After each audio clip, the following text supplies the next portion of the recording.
જવાનો સાથે મુખ્યમંત્રી શ્રી ભૂપેન્દ્ર પટેલનો સંવાદ।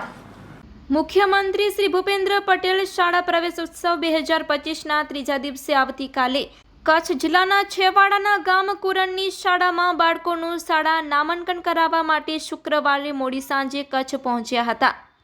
મુખ્યમંત્રીશ્રીએ કચ્છના રણમાં આંતરરાષ્ટ્રીય સરહદની સુરક્ષા કરતા બોર્ડર સિક્યુરિટી ફોર્સ BSFની 85 બટાલિયનના જવાનોને મળીને તેમની સાથે ભોજન લીધું હતું।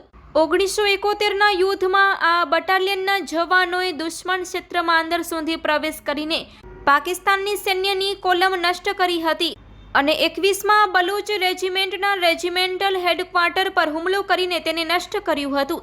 85 બટાલિયને રેજિમેન્ટલ ઇન્સિગ્નિયા અને રાઇફલ રેન્ક જેવી યુદ્ધ ટ્રોફીઓ મેળવી છે અને 1971ના યુદ્ધમાં આ બટાલિયનના વિજય તેને બલુચ વિજેતાની ઓળખ અપાવી છે। એટલું જ નહીં, ઓપરેશન સિંદૂરમાં પણ 85 બટાલિયન BSFએ મહત્વપૂર્ણ ભૂમિકા નિભાવી છે।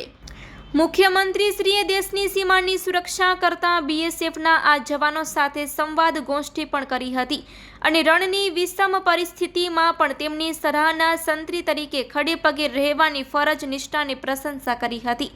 વડાપ્રધાન શ્રી નરેન્દ્રભાઈ મોદીના નેતૃત્વમાં સેના અને સુરક્ષા બળોને ઓપરેશન સિંદૂરની જે સફળતા મેળવી છે તે માટે મુખ્યમંત્રીશ્રીએ સૌને ગુજરાતીઓ વતી અભિનંદન પાઠવ્યા હતા।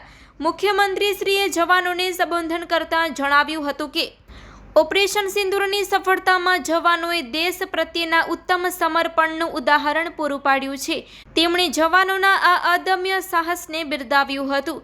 ગુજરાત ફ્રન્ટિયર BSFના IG શ્રી અભિષેક પાઠકે સ્વાગત પ્રવચન કરીને ગુજરાત રાજ્યમાં સ્થિત વિવિધ BSF ચોકીઓ ખાતે પાણીની સુવિધા ઉપલબ્ધ કરાવવા તેમજ હંમેશા સહયોગ આપવા બદલ આભારની લાગણી વ્યક્ત કરી હતી। આ ઉપરાંત ભુજમાં BSF રેસિંગ ડે પરેડની ઉજવણી કરાશે એમ તેઓએ જાહેરાત કરી હતી। આ મુલાકાત દરમિયાન જિલ્લા પંચાયતના પ્રમુખ શ્રી જનકસિંહ જાડેજા, ધારાસભ્ય શ્રી કેશુભાઈ પટેલ તેમજ BSF વેસ્ટર્ન કમાન્ડના ADG Shri SS Khandhare, Kutch collector Shri Anand Patel, જિલ્લા વિકાસ અધિકારી શ્રી ઉત્સવ ગૌતમ, BSF ભુજના DIG શ્રી અનંતકુમાર સિંઘ તેમજ 85 બટાલિયનના કમાન્ડન્ટ શ્રી શિવકુમાર સહિત જવાનો, અધિકારીશ્રીઓ ઉપસ્થિત રહ્યા હતા।